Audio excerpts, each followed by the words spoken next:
So the sun's come out just in time for us to start. I think I was waiting for that auspicious moment when the sun would come out. That's why we're not starting on time.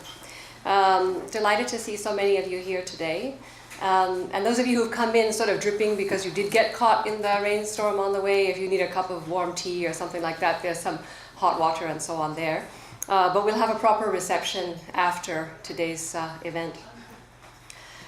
So my name is Anne Blackburn, Director of Cornell's South Asia Program, and it's a real pleasure, always a very great pleasure, to welcome you to the KN Center today for the South Asia Program's annual Tagore Lecture in Modern Indian Literature. I would like to express my thanks to Daniel Bass, South Asia Program Manager, and Valerie Foster-Gitinji, the program's Administrative Assistant, who have worked hard, very hard, I almost know how hard, to arrange this event. And thanks also to our student assistants, Palina Gurung and Ali Yuan. We appreciate, as always, the Southeast Asia Program sharing with us access to this wonderful building at the KN Center, and you can admire the decorations during the reception. In the late 1990s, Cornell Professor Emeritus of Operations and Industrial Research, Narahari Umanath Prabhu, and his wife, Mrs. Suman Prabhu, initiated a generous gift to Cornell University, establishing the Rabindranath Tagore Endowment in Modern Indian Literature. The Rabindranath Tagore Endowment was created by Professor and Mrs. Prabhu in order to honor Rabindranath Tagore, a celebrated literatus and musician, and one of the great luminaries of the late 19th and early 20th centuries. In addition, with their endowment, Professor and Mrs. Prabhu sought to project a strongly positive image of South Asian literature. While collaborating with Professor and Mrs. Prabhu on the Tagore lecture events, it became clear, to my very great delight, that they have a generous and encompassing view of the Tagore lecture's destiny and are eager to include writers connected to India and also other parts of the South Asian region. As Professor Prabhu put it to me recently when we spoke on the phone about today's event, when it comes to literature, he understands Sri Lanka, for instance, as part of the wider Indian subcontinental sphere. And as we have seen in past lectures, and will have occasion to note again today, this wider sphere often takes us even further afield, to locations in what is sometimes called the South Asian diaspora, but which I sometimes also call, to reflect its historical depth and its social complexity, global South Asia. This is the first occasion on which Mrs. Prabhu has not been able to join us in person for the Tagore lecture. This is a deep regret. We send her our warmest wishes and take some comfort in knowing that she will quite soon be watching today's Tagore lecture from the comfort of her living room. The disc is nearly on the way. In his closing remarks today, Professor Prabhu will speak with us about the roots of his interest in the world of literature and his decision to make this endowment. I won't steal his thunder by saying more now, except to hint that there's something distinctive to the experience, perhaps, of growing up in the southwest of India, which led Professor Prabhu to have a particular interest in supporting literature here on Cornell's campus. Today, it is my very great pleasure to welcome Shyam Selvadurai, who joins an impressive list of Tagore lecturers, including Sunil Gangopadhyay, Kiran Nagakar, Tahmima Anam, Amit Chaudhry, Manjushri Thapa, Mohammed Hanif, and Ranjit Hoskote. Shyam Selvadurai holds a BFA from York University and an MFA from the University of British Columbia. Since the publication of his first novel, Funny Boy, in 1994, Shyam has been highly sought after as a speaker, teacher, and commentator on multiple continents.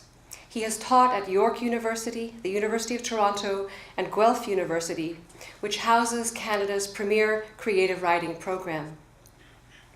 Selvadurai moves between Toronto and Colombo. In Sri Lanka, he has undertaken major responsibilities in the sphere of literature and at the intersection of the arts and social action, such as serving twice as the festival curator of the Gaul Literary Festival. Dear to Shyam's heart is his work as founder and project director of Write to Reconcile, a creative writing project undertaken in conjunction with the American Center in Colombo and the National Peace Council there. 3 batches of emerging writers, ranging from their late teens to late 20s, worked with Shyam Selvadurai's guidance to craft fiction, memoir, and poetry on topics of peace, reconciliation, memory, and trauma, as related to Sri Lanka's long civil war and ongoing post-conflict processes. You'll find the resulting anthologies on the Right to Reconcile website. Selvadurai's renown as an editor extends well beyond these works from Right to Reconcile. 2 edited volumes are now widely used and enjoyed. Storywala, published in 2004 and 2005, depending on the location, is a collection of South Asian fiction. Many Roads Through Paradise, an anthology of Sri Lankan literature, published in 2014, greets me now in so many houses across continents and islands. I have been reading Shyam Selvadurai's fiction since his Funny Boy debut, with immense appreciation for his capacity to bring characters to life. Selvadurai's gaze is warm yet unflinching, exploring themes related to class, gender, and sexuality. At the heart of his work is an investigation of the haunting co-presence of love and emotional violence that so often characterizes family lives.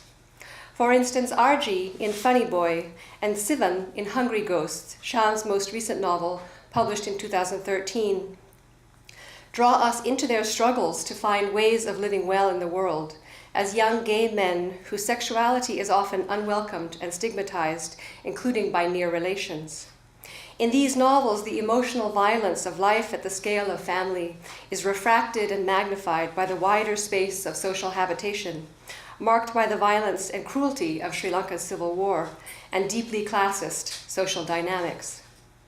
Hungry Ghosts, this latest piece, is a remarkable novel in many ways, and we will have a taste of it soon, I hope. Shyam Selvadurai's most elegantly structured novel to date, in my modest view, modest since I'm an historian and not someone working in creative writing. This work is also engagingly experimental in its voice and layered temporality, constructing characters' awareness of themselves and others, partly through language taken from Sri Lanka's Buddhist literary heritage, especially Buddhist texts that focus on humans' striking capacity to exert exact violence on themselves and others across the many lifetimes of rebirth or samsara. While the emotional landscape of Selvadurai's fiction is often dark and deeply fraught, in these fictional worlds there are also important moments of grace, self-transformation, and personal empowerment. With appreciation for Shyam Selvadurai's capacity to traverse this emotional range, it is my very great pleasure to invite him to offer the 2017 Tagore Lecture.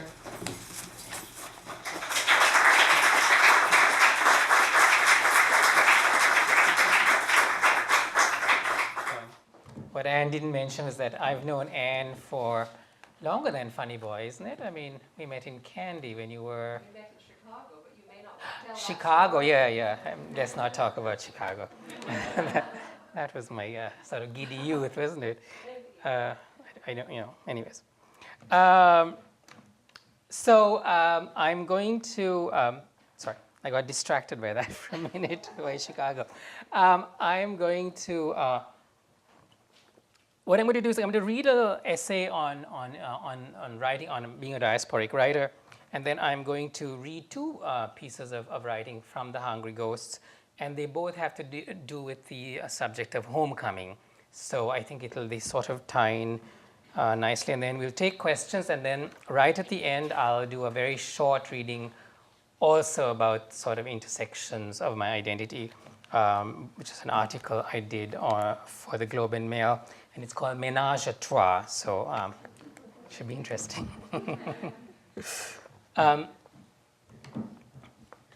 I'm often invited to read from my novels in public, and if there's a question period afterwards, someone inevitably stands up to ask the following.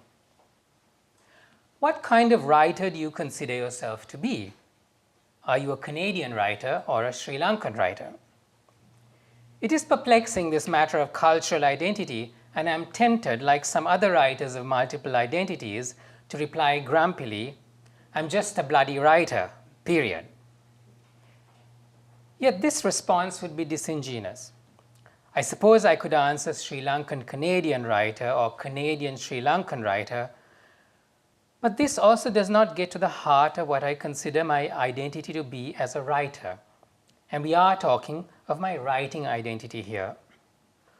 For in terms of being a writer, my creativity comes not from Sri Lankan or Canadian, but precisely from the space between. That marvelous open space represented by the hyphen in which the two parts of my identity jostle and rub up against each other like tectonic plates, pushing upwards the eruption that is my work.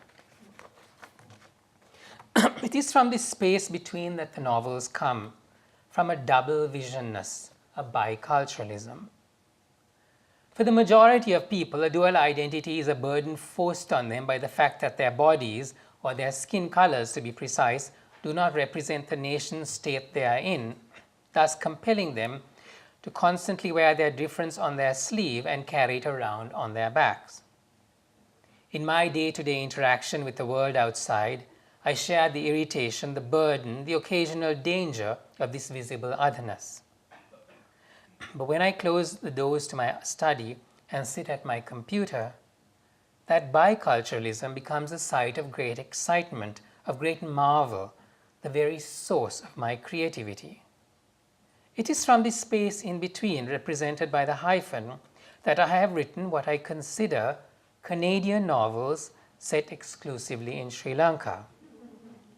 For though the material may be Sri Lankan, the shaping of that material and the inclusion, for example, of themes of gay liberation or feminism are drawn from the life I have lived in Canada. Homosexuality is illegal in Sri Lanka, and the very real threat of physical violence and intimidation might have stopped me from exploring this theme had I lived there, being not of a particularly brave disposition.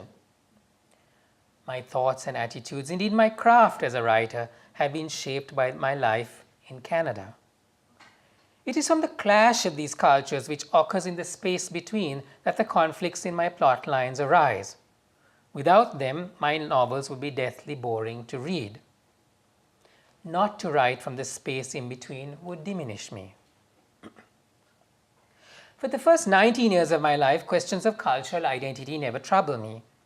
I was born and raised in Sri Lanka, and it was clear to me who I was. That I was manifested in being a member of my immediate and extended family, the generations before us lying in the graveyard.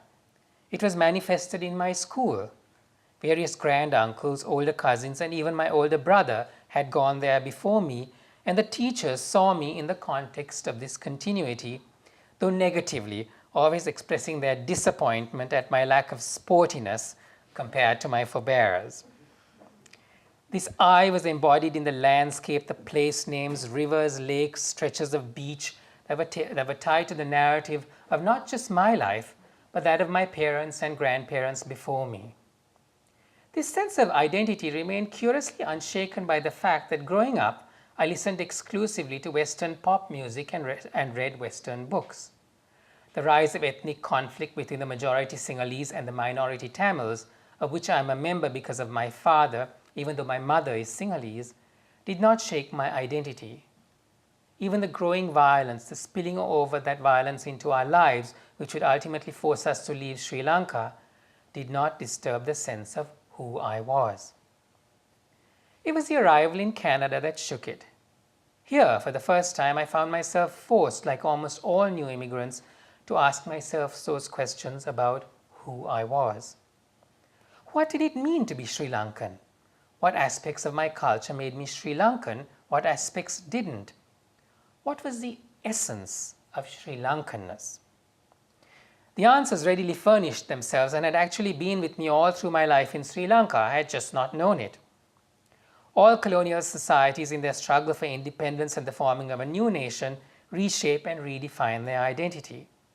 This drive for a cultural identity involves the establishment of a collective essential self that is shared by people with a common ancestry and common history.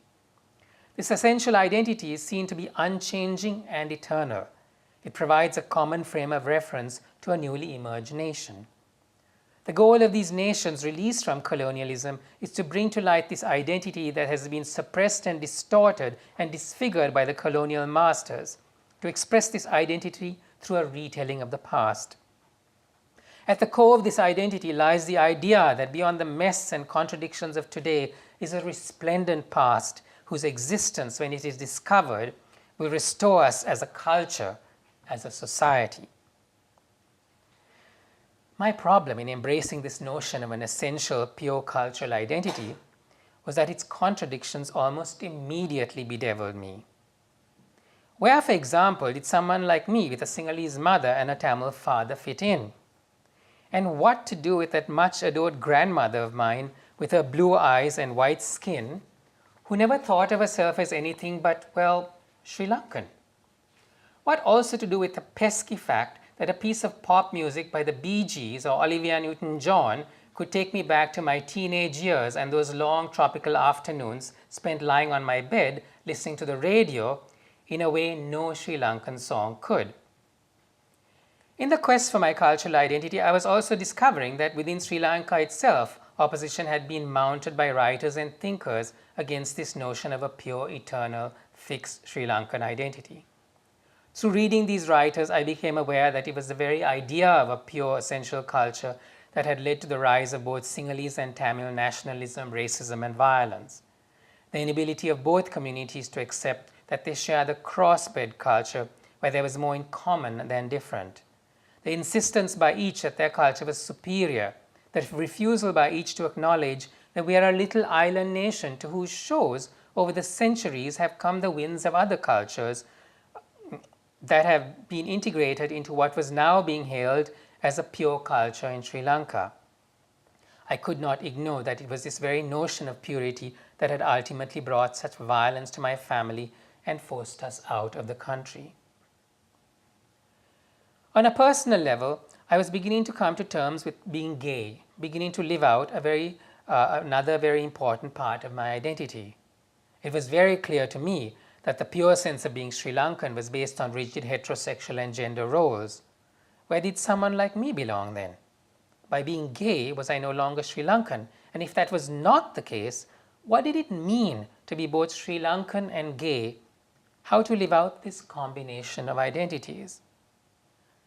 Some of the answers to these questions came through my understanding of the concept of diaspora. And I'm not going to define diaspora. I'm sure everybody knows what it is. Immigrant is often used to identify these groups and indeed the writers coming from these groups. The problem with this term is that the emphasis is on the act of arrival in a new land. It conveys a sense that someone is a perpetual newcomer, a perpetual outsider. The term immigrant does not leave much room for the process of becoming and changing and the dynamic cultural mixing that diaspora suggests. Diaspora also allows for the encompassing of a wider range of people and experiences. On the one hand, the idea of diaspora acknowledges that the history and culture from which we have come is not an illusion. Histories are real. They have produced concrete and symbolic results. The past still informs who we are, and the truth is that the discovery of hidden histories has played a very important function in many social movements of our time: feminist, gay, anti-colonial, anti-racist. As such, it should not be dismissed outright. A collective identity can be very effective as a tool of resistance and empowerment and freedom. On the other hand, the idea of diaspora acknowledges the act, the trauma of migration, and the fact that one cannot but be transformed in the new land. The emphasis must shift to a sense of cultural identity that is eclectic and diverse, a sense of cultural identity that is transforming itself, making itself new over and over again, a continuous work in progress. This sense of cultural identity, while taking into account that a group or a culture might have many important points of similarity, also acknowledges that there are many points of difference between its people, and that these differences, such as sexuality and gender and class, also define who we are. This sense of cultural identity stresses not just who one was in the past, but who one might be in the process of becoming. Okay, so then I go on in the essay to talk about the problems with diasporic identity and so on and so forth, but I'm not going to read all that. So that piece was written before I wrote The Hungry Ghost, and so I do now write about Canada, and the novel does actually go between Canada and Sri Lanka. And so what I thought was I would start with the Sri Lankan part and then move to the Canadian part. So the protagonist or the narrator of the novel is a young man named Shivan Rasaya. At the beginning of the novel, he and his mother are preparing to go back to Sri Lanka to bring his grandmother. They've got a special dispensation from the Canadian government to bring the grandmother back to basically die because she's very sick and there's nobody to look after her there. And so as the night progresses, he's thinking about his very toxic relationship with his grandmother and how it shaped him as a person, not just in Sri Lanka, but also in Canada, because as Anne mentioned, I'm very interested in the idea of a Buddhist narrative and how it follows a character through various births. And I thought that the idea of moving to another country is a form of rebirth, but you do carry the karma of your previous country, and I really wanted to work that through the narrative. And what I'm going to do, so he's thinking now of his past, and I'm going to start off with a Buddhist story that he's thinking of. Tonight I'm thinking of one story in particular, a story where a narrative moment becomes its own tale, which my grandmother named the Thieving Hawk. In it, a hawk steals a piece of meat from a butcher and rises triumphant into the sky. Soon, however, other hawks surround him and try to pluck the meat away, tearing at the thieving hawk with their beaks and claws. He tries to escape them, refusing to give the meat up, even though he's bloodied and wounded. Finally, however, his agony is unbearable and he lets the meat fall. The other birds swoop down to grab it, tearing and clawing at each other now. The thieving hawk flies away, injured and starving, but free of the thing that caused him such suffering. That is how I think of my mother in the days after my father died, sprawled out in a plastic chair, head tilted towards the morning sun, exhausted but at peace, her waist-length hair, which she had let down over the chair, flickering with sunlight. When my sister and I spoke to her, she was mild and gentle, touching our faces and arms with her fingertips, no longer cruel and showing us a way. She began to do things she had never done before, such as bathe us, feed us with her own hand, and read to us in the evenings. In the middle of the night, I would often feel my bed give as she climbed in and held me close, gently pressing up and down my limbs as if checking for fractures. Then she would get up to repeat this affection with my sister. When my father was alive, there was hardly a night my sister and I fell asleep without the sound of our parents' fierce whispering in the living room or outside on the veranda, my mother crying, my father pleading. Sometimes my mother would not be able to contain her anger, and she would yell at my father, calling him a ponnea, a faggot, railing at his weakness and incompetence.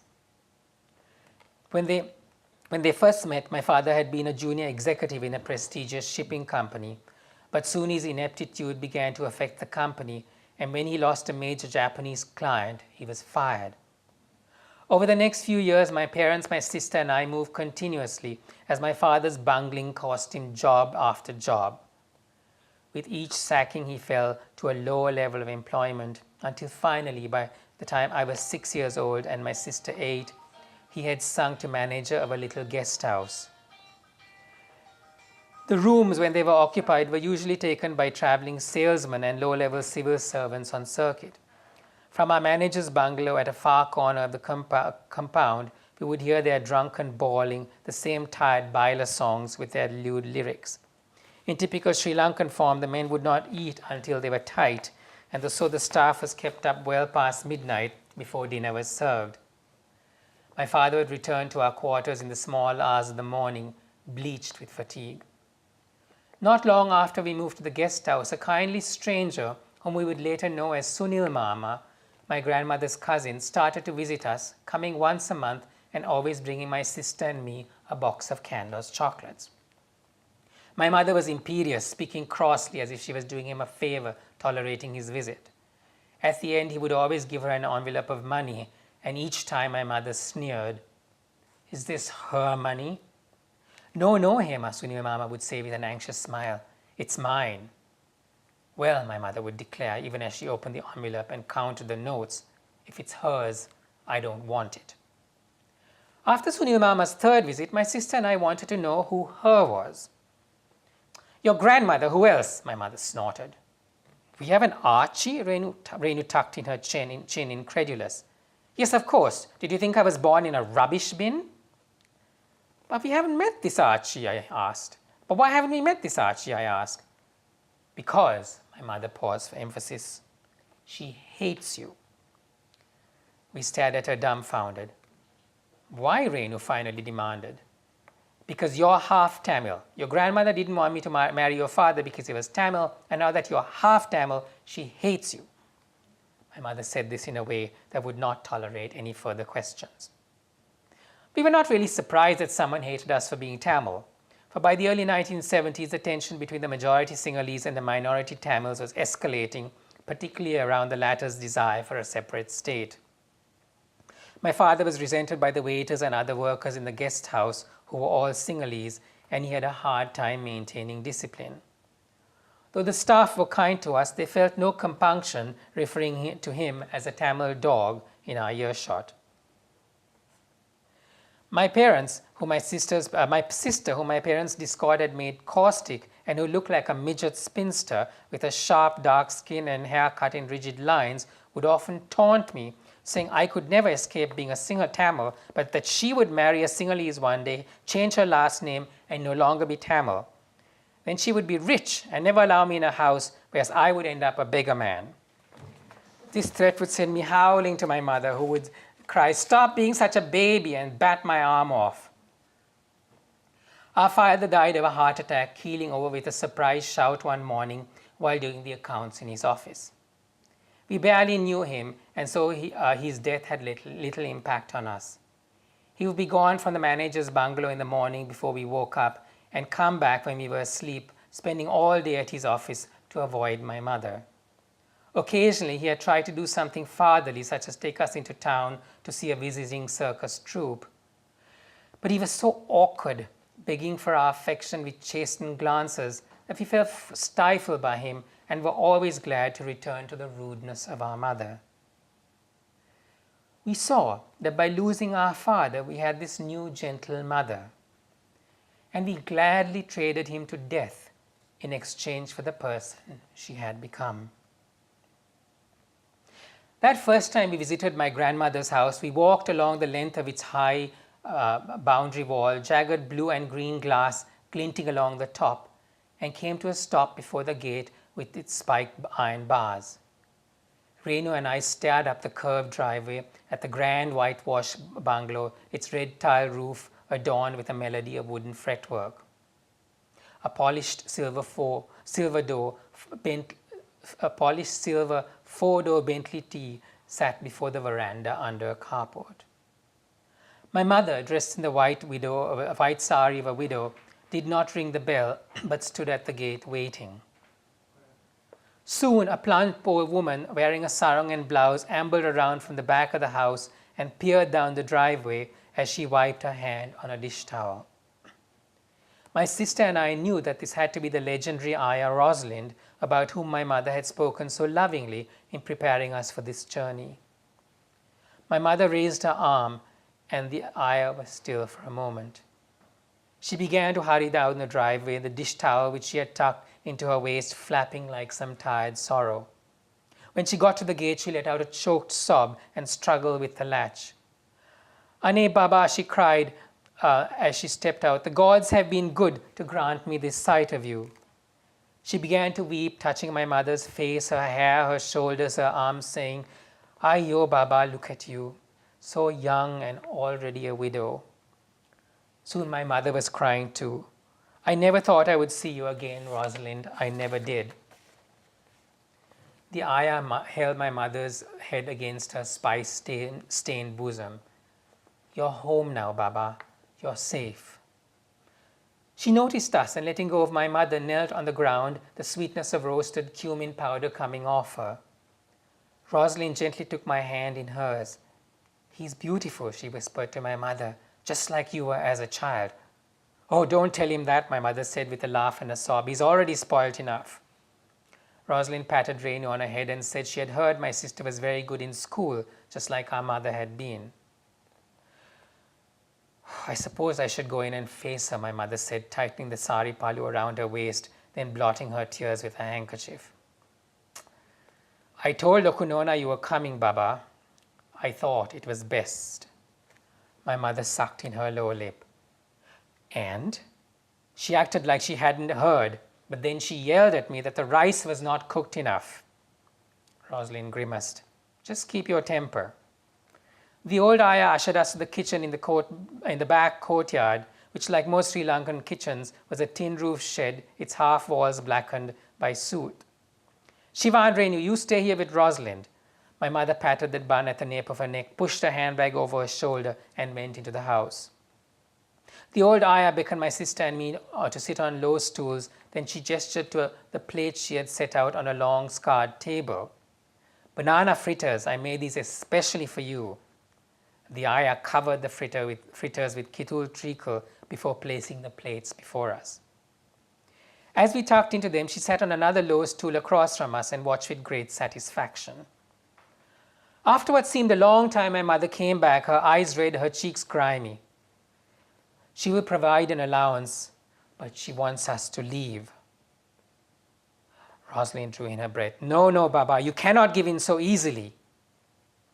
The ayah's eyes narrowed as she looked me over. She needs to see her grandson. Rosalind took away my plate of fritters, raised me to my feet, smoothed down my hair, and straightened my collar. Yes, yes, let her see him. There's no point, Rosalind. The ayah grabbed my hand. I pulled away, terrified now, but she held on and bustled me into the pantry with its spice safe and ancient refrigerator, and from there into the main part of the house, which was built in the old Sinhalese style with a vast high-ceilinged salaya that was both living and dining room. Curtained doorways led into bedrooms from the salaya. Rosalind strode to one of the curtained doorways and slipped me through. A tall, thin woman in a long nightgown and housecoat was seated elegantly upright in bed, polishing a tiny silver teapot, the coverlet scattered with porcelain ornaments and silver objects. My grandmother snorted like a startled horse and dropped the teapot, which clinked and bounced on the mattress. I began to whimper under her stare, sneaking frightened glances at this stranger with knotty arms, rope-like tendons in her neck, long graying hair in stringy strands about her shoulders. She finally looked about as if searching for some escape, then picked up a silver teapot and began to rub it vigorously, her gaze sliding towards me, then darting away. Rosalind, Rosalind, she suddenly yelled, her voice shrill. Come here, immediately. When the old ayah presented herself, my grandmother cried, Have you given the boy something to eat?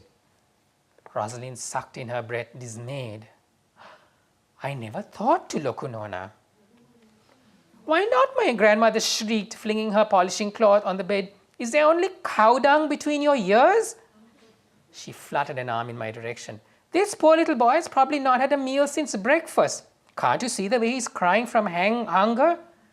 Aiyo, take him away, take him away. Feed the poor thing for goodness sake. With that, she grabbed her cloth and began to rub another ornament, muttering under her breath.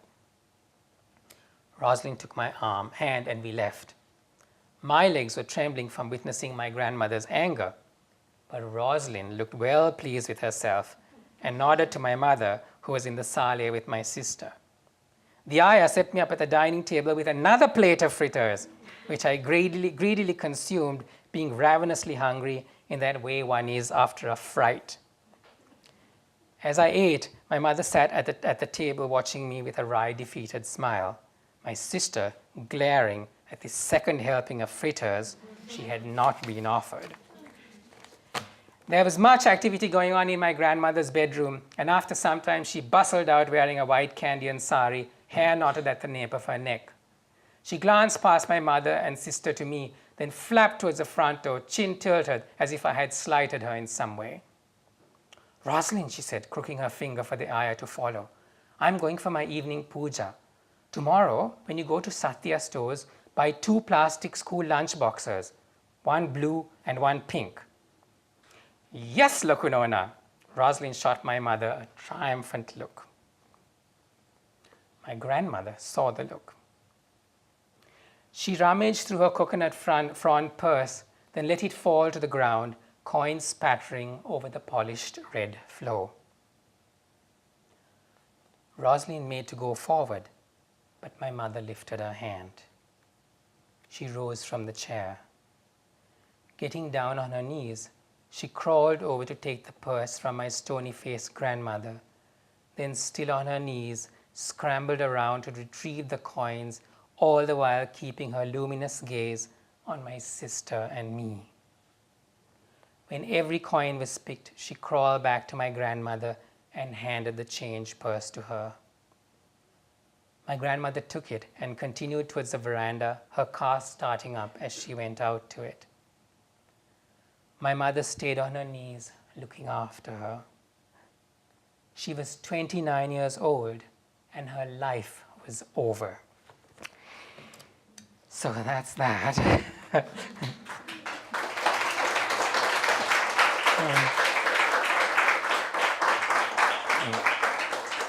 And I should mention, because Daniel actually pointed it out to me.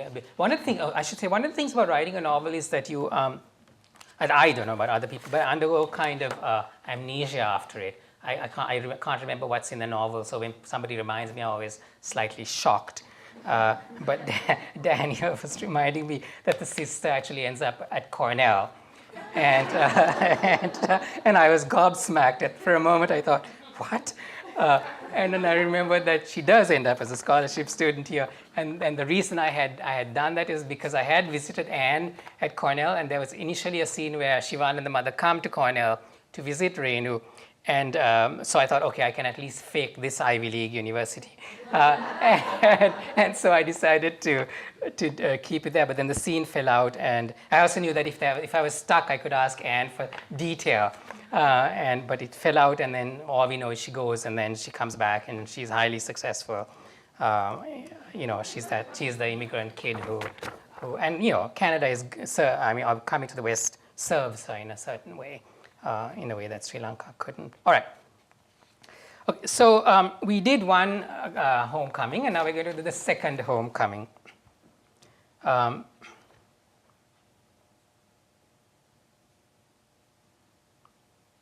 Sorry, hold on, let me find.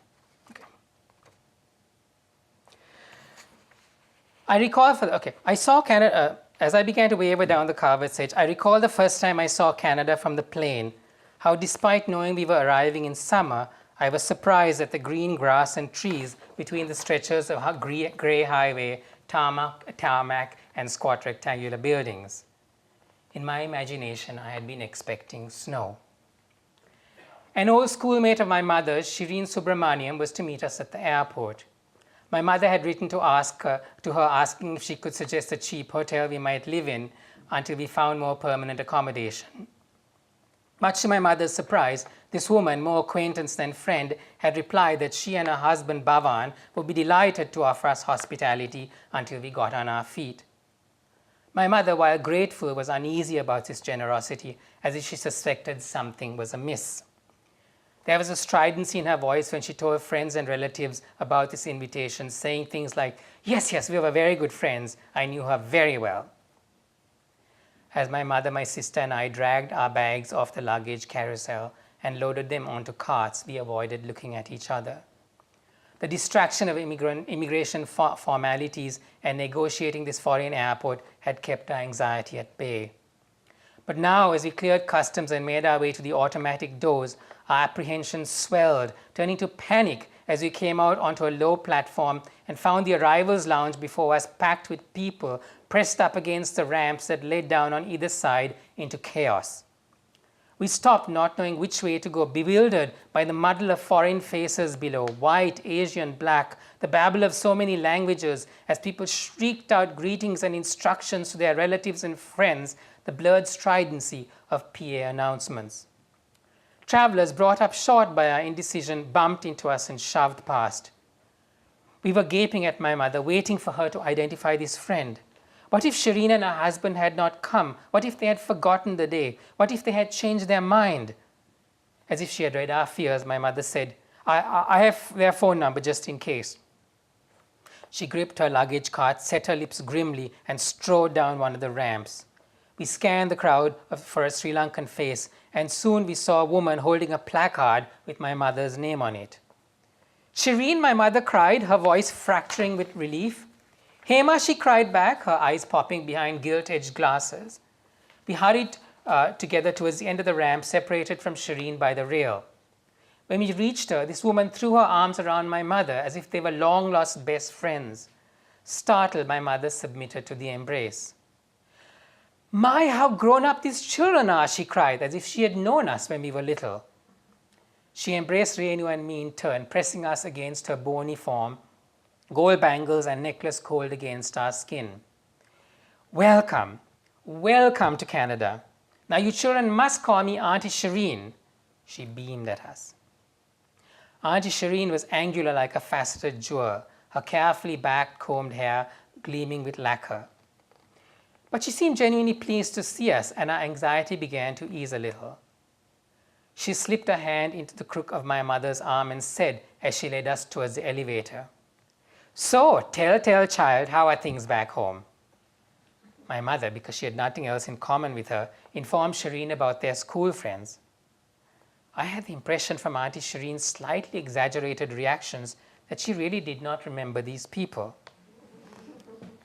Soon we were on the highway, and I gazed out at large billboards taking in the plump, gleaming food of fast food chains, models in department store clothing, the hard, gleaming bodies of men in an underwear ad. The sheer size of the billboards seemed the promise of affluence and happiness. Then there were the cars, so new and clean, not belching diesel smoke as they did in Sri Lanka. The speed at which everyone drove was terrifying, the foreignness of a seat belt constricting. As she drove along, Auntie Shireen informed us that her husband had gone on a week-long golfing trip with some of his fellow real estate agents. Oh, he was so disappointed he couldn't be around to welcome you, she said, her voice resonant with some emotion I couldn't identify. In Colombo, a 15-minute trip was considered long, and this drive, which took us an hour, seemed to go on forever. Soon the streets all began to look alike. I wondered if Auntie Shireen had made a mistake and we were looping back. The billboards we passed had the same images as the ones we had driven by earlier. The Subramaniams lived in the upscale suburb of Unionville.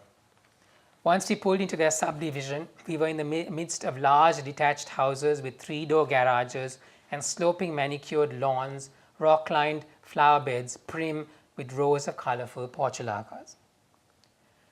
I felt I had been in a place like this before, and it took me a moment to realize I had seen versions of it in numerous American made-for-TV films.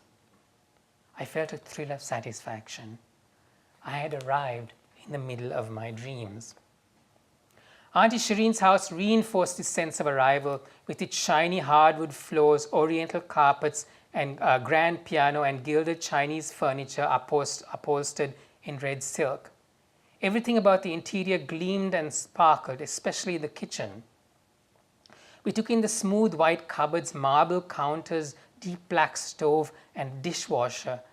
And when Auntie Shireen opened her refrigerator, we gawped as brilliant lights came on to illuminate a glossy white interior, spotless glass shelves, an array of bottles filled with things we had never tasted, like corn relish and capers. Ah, Auntie Shireen said as she turned to Renu and me with the smile of a magician about to pull off a final dazzling trick. I know just what these young people want. She drew out a massive plastic bottle of Coca-Cola with a flourish and began to pour us tall glasses. Coca-Cola was still a luxury in Sri Lanka. As I took my first long draught, the bubbles pleasantly tickled my throat, and I blushed with delight. Now you all get changed and showered, then we will have dinner, Auntie Shireen cried. She winked at Renu and me. I know exactly what you'll be wanting. She paused for dramatic effect. Kentucky Fried Chicken. The morning after we arrived, I went out for a jog. I told myself that when I arrived in Canada, I would take up this sport I had seen so many Americans do in films. I had even got myself an outfit, a blue tracksuit with a double white stripe down the outside seams, a matching headband. I made my way along the sidewalk with the lumbering gait of a first-time runner, fists clenched, elbows pressed to my sides. Some of the neighbors were up getting papers, watering lawns, walking dogs, gardening. I was acutely conscious they were white, but they did not seem aware of my difference, and a few even raised a hand and called out morning as I passed. Soon another jogger bounded towards me, a tall, blond young man. He was wearing shorts and a singlet, and I felt caught out in my full tracksuit, now sweat-slickened inside. He passed me with a military nod, leaving me diminished by the hairy whiteness of his muscular limbs. How rife with cliches our arrival was. The Coca-Cola, the KFC, the billboards, the resplendent fridge, the passing jogger. By the time I came out a year later, I understood that abject awe at Coca-Cola and shag carpets was not cool. I would pretend to the other young gay men I met at groups or bars that I had not been awed at all by Canada. I said I had felt no culture shock, acting like I had slipped into this world as if it were my natural element. Thank you.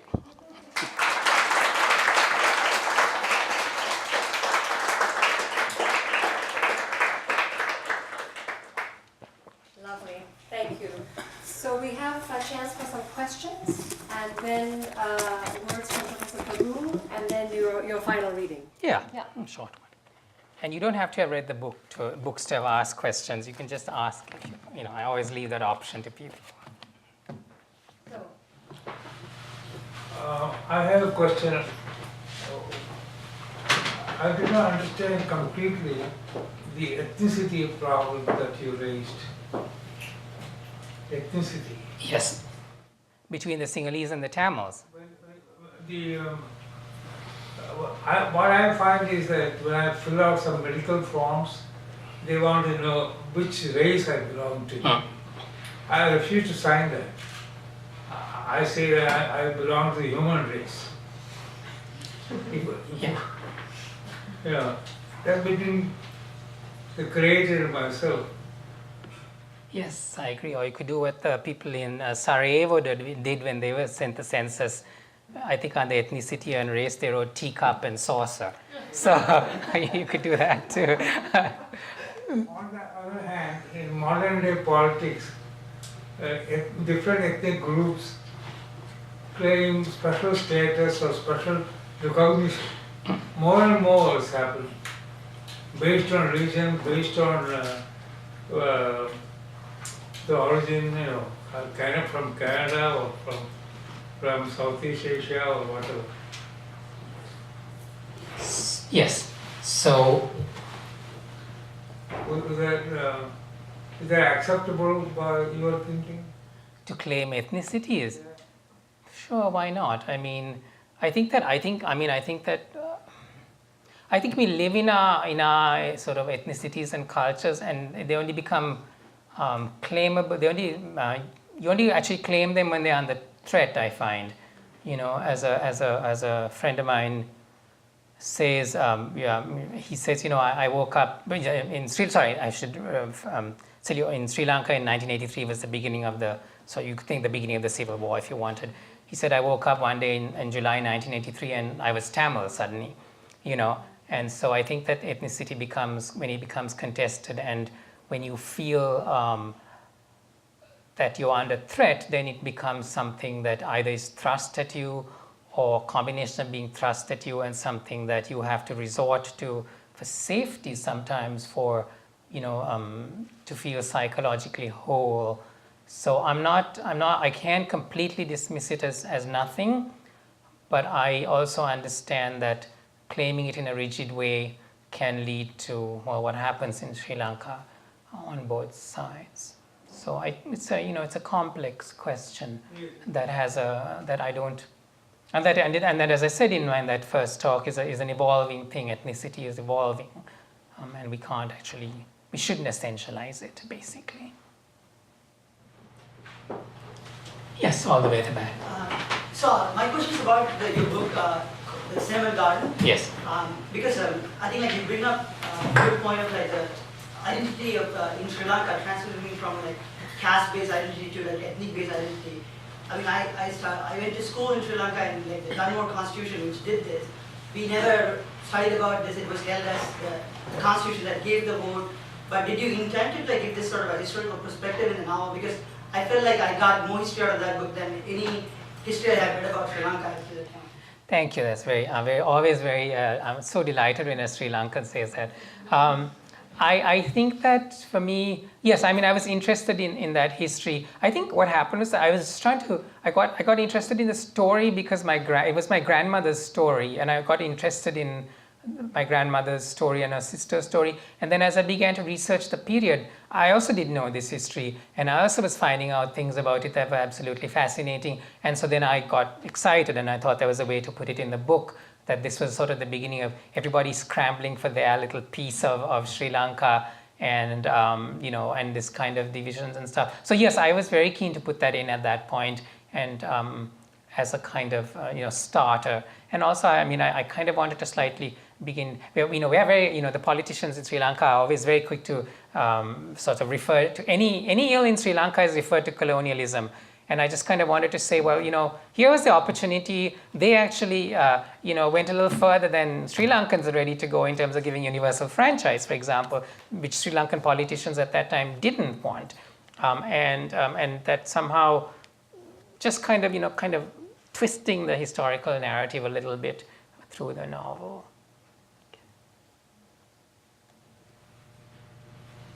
Yes. So I've only read Funny Boy, which I actually read in the British Council Library in Colombo.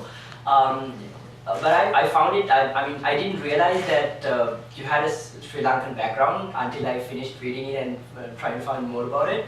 So I was interested whether you also see a distinctness about Sri Lankan writers or any difference when it compares with other literature aspects. I think that, I don't think there's because there are so many different kinds of Sri Lankan writers, I think that I think one of the things you could say ties us together is we write about Sri Lanka. You could say that was sort of one of the things that define us, and that because of the civil war, we're also tormented by Sri Lanka, and it torments us as people, as writers. It's always there on some level, and that seems to go across all three languages. This sense of being, troubled and disturbed by it. So that you could say was a defining factor in a lot of modern Sri Lankan writing.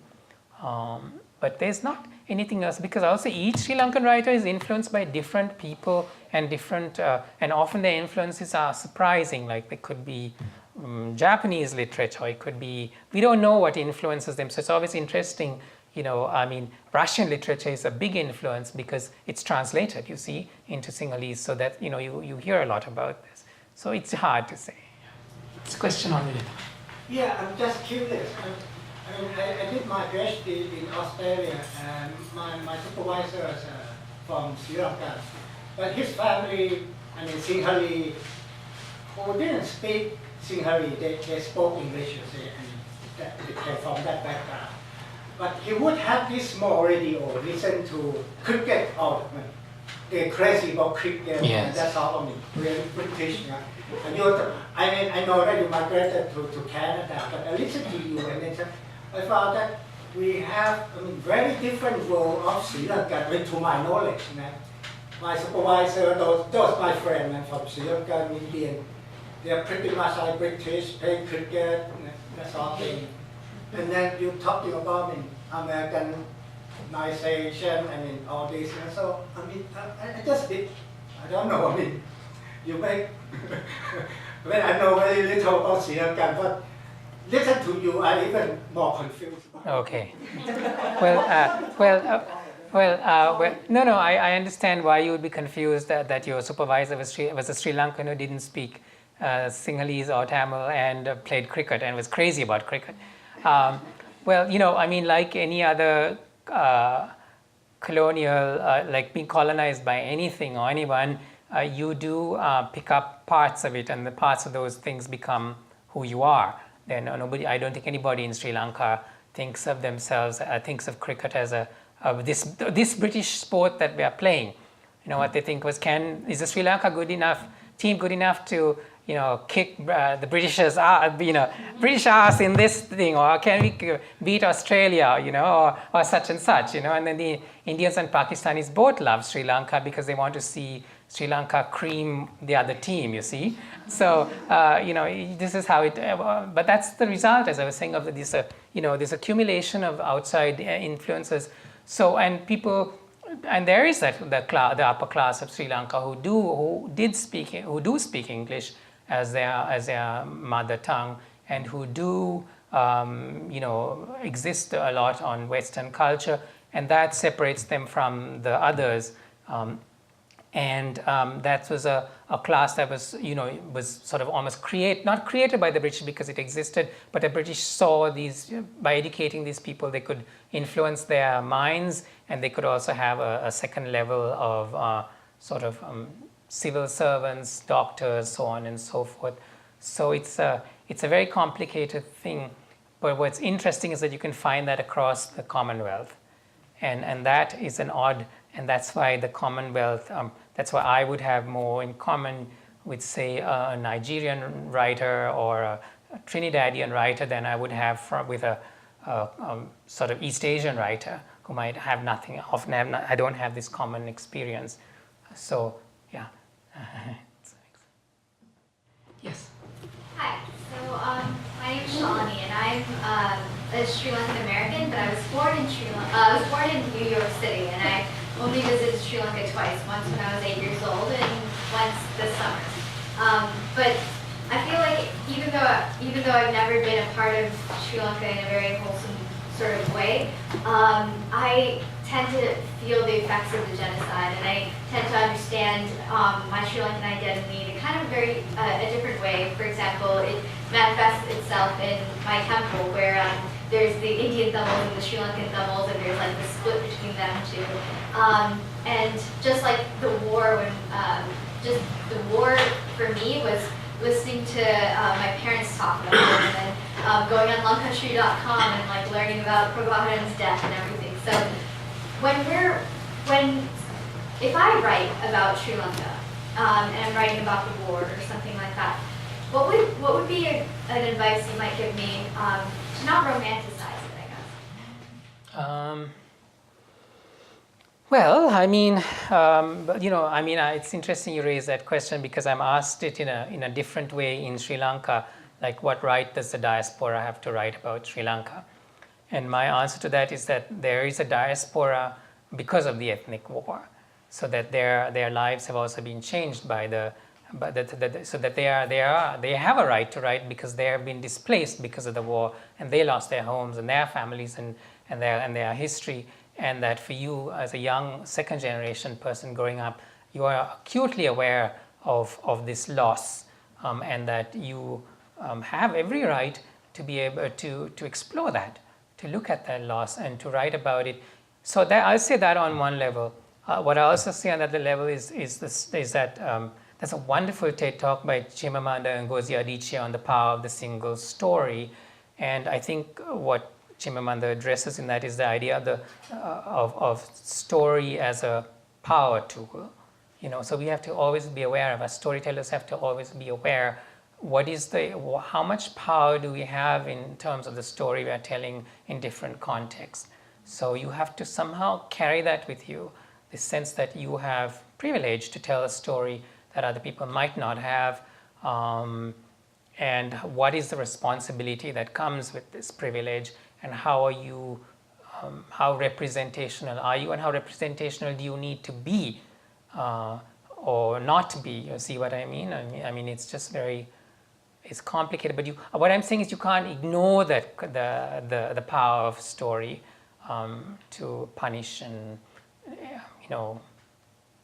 to justify genocides. So you can't ignore that. So that's, it's a complicated answer. It's something you work out for yourself as a writer. Should we take one more? Sure. Yes. Hi. Yesterday I saw a film. It was called I Remember Mama, and it's a story about a second generation girl or a family. They're from Norway, and the girl ends up being a writer. So my question is kind of twofold. She wanted to be a writer, but all of her stories stunk, so to speak. And then she asked a very accomplished writer, how do I fix this? And she said, you have to write about what you know, and that's how you will succeed. So 2 questions, or twofold. Do you find that to be true? And then what compels you into writing, or when did you start writing, and what was your influence behind your writing? So to answer the first part of the question, is it better to write about what you know? Not necessarily. I think it just depends on what you're passionate about. If you want to write about goblins and witches or whatever, and you're passionate about that, you should just do it. But what you're going to do is you find with all those, I started with goblins and witches, let's talk about fantasy then. So you find that all the great fantasy writers are writing about fantasy worlds, but it's influenced by their own history, by their own personality, by real serious human concerns that they have, which you then have to bring to this world. So you can write about whatever you want, but you will always be writing about it as yourself. And the second one was what compelled you to become a writer, or when did you start writing? Well, I didn't really know I was a writer. I thought I was going to be in theater, and when I came to Toronto, I studied theater actually. And I took a playwriting course, and I became very interested in playwriting and writing. But there was no South Asian actors to play the roles, and so I consciously made a decision that I would move into fiction. And yes, and so that was there was something about it that was almost opportunistic. I wanted to be a writer. The medium I was working in wasn't working, so I tried another medium, and for some reason it caught fire, and it was clear to me that, and I think now in retrospect, that of course I should. What business did I, a supreme introvert, have being in theater? Because I have to admit I just couldn't stand actors and couldn't stand anybody, and I just thought, what am I doing here? So yes, I think I found my calling, that fitted my personality perfectly. And I always say, if you want to be a writer, you just better be very happy with your own company, because you're going to spend a lot of time in it. Thank you. Thank you.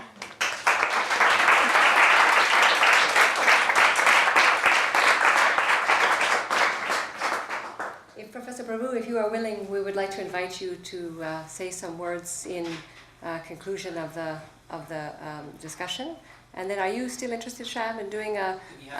We have time. If we're always happy to have a little bit of an encore, Sure. So, but let us hear. I said I'm doing Menage a Try. Yeah, exactly. I don't think they're going to let you off the hook on that one. But we would really like to hear from Professor Prabhu.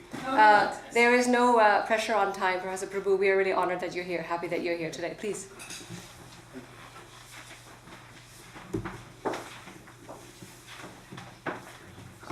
I've got just 2 comments to make. First, the announcement said modern literature. I want this to be a modern Indian literature. But my idea of Indian, it covers the whole Indian subcontinent. In fact, we have covered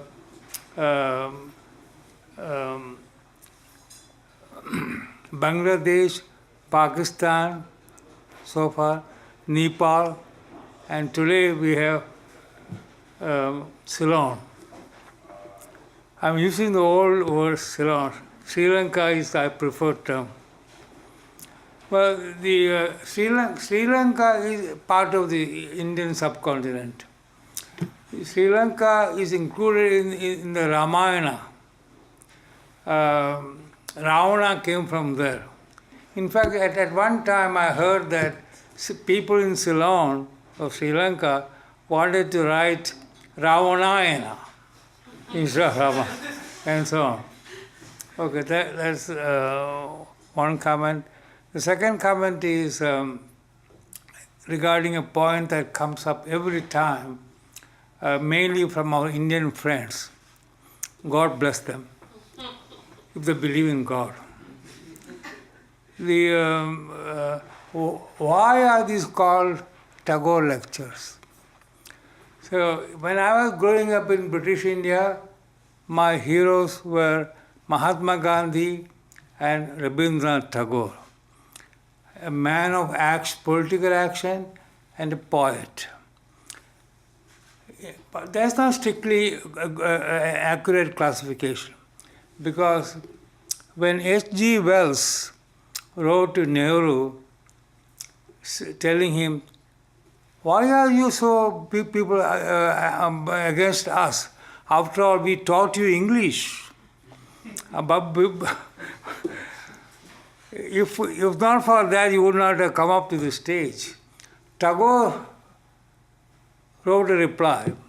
Nehru was in British government's guest, namely in prison. Say that whatever you say about English is fine, but my people are starving. Bengal famine at that time, and the British government did not take care of them. That's why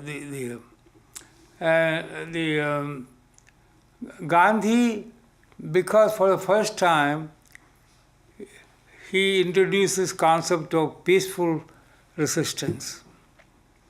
I had the good fortune to go and touch his feet. I was just about 5 years. My mother took me there. He was staying he was having a guest in my town. Anyway, so that's what I want to say. Though I'm in a way I'm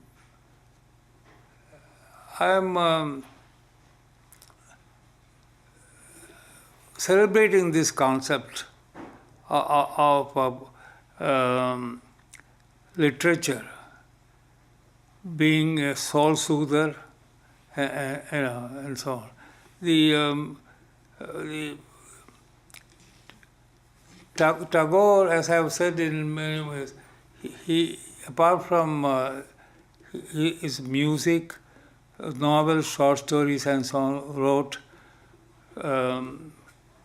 poems, Gita Bidan, the Rabindra Sangeet, which I enjoy very much. Well, thank you very much.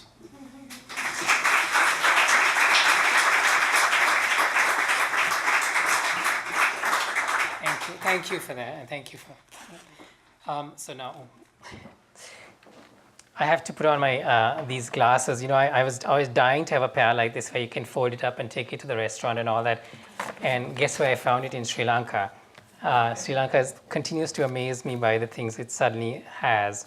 So whenever I put it on, I actually think of myself going for a swim, my daily swim, and then stopping off, thinking, what if they have it at this place? So it has an odd memory to me of finding it there. Okay, so, right. Okay, so the article is called International Ménage à Trois. The quarrel began as many lovers' quarrels do over a triviality, getting the milk. By then, Andrew had been in Sri Lanka 3 weeks. It was his first trip to the country that had been my home until I was 19, and which I still considered home at that point, despite 11 years in Canada. I left that morning to do research for my second novel, Cinnamon Gardens, and had asked Andrew to get milk from the local store. I got back hot and exhausted to find out he had not done so. It was a culmination of a growing number of stresses between us, and soon I was yelling at him, listing all the things I had done to make this trip work, and you have not thanked me for any of it. Thank you, Andrew shouted in response. We had known each other 4 months, having met at the launch of my first novel, Funny Boy. Looking up from signing books, I had found before me a devastatingly handsome man with the poetic patrician looks of an Edwardian hero in a Merchant Ivory film. We immediately slipped into an easy intimacy as if we had known each other all our lives, and when we had been going out just a week, when we said we loved each other. It was I who suggested that Andrew join me for my trip to Sri Lanka. He accepted, and I was overjoyed. He arrived a month after I did, and when I saw him coming through the airport gates, I felt my heart thump in my chest. The first few days were bliss. We had never shared a living space and could not pass each other without kissing. We spent long afternoons in bed holding each other and talking. But then things began to go downhill. What neither Andrew nor I had anticipated was just how foreign he would be in Sri Lanka, how helpless. Nothing summed this up so much as the reason he had not gotten the milk. For Andrew, just going up our street was a challenge, as it involved making his way through a gamut of curious and occasional hostile stares from the neighbors.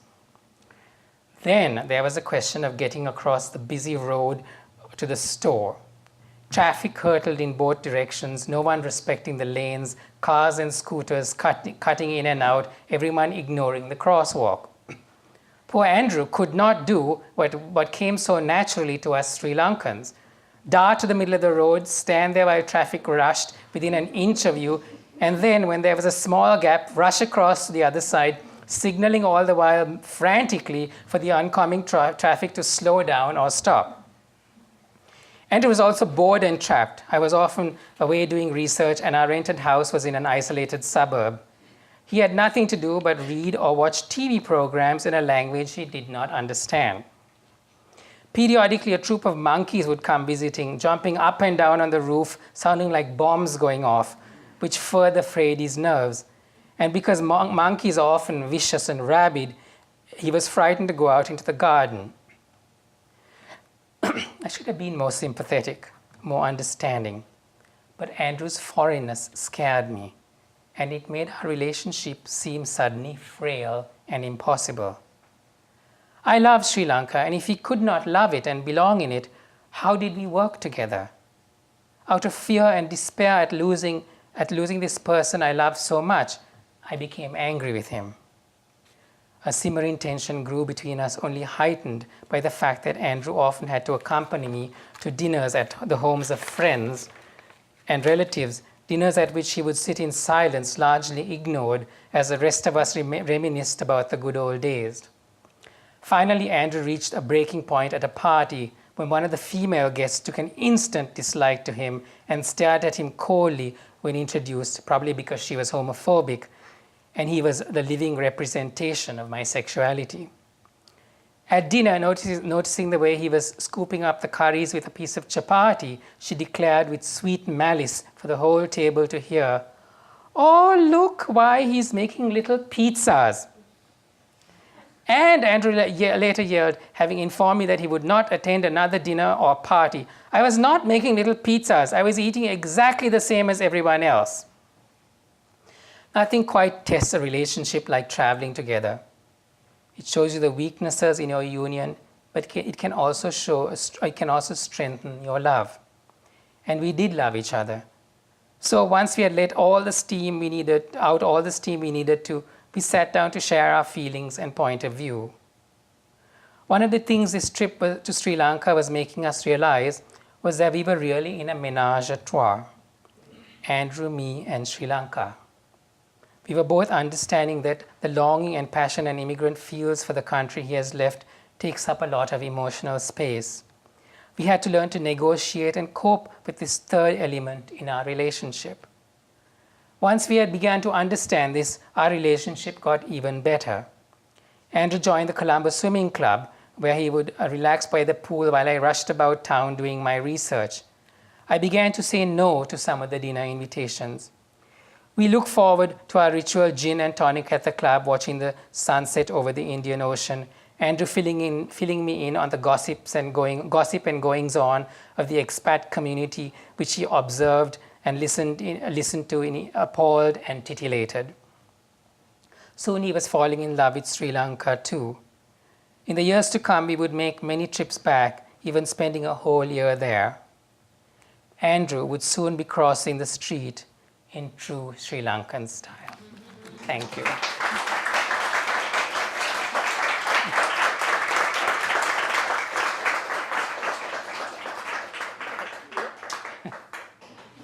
thank you all for joining us today. There's a reception. If the gods have smiled, there's a reception next door. I think the gods have smiled. So please find food and drink and good company. And if you didn't get a chance to ask your question, you can call Shyam in the reception area as well. Thank you.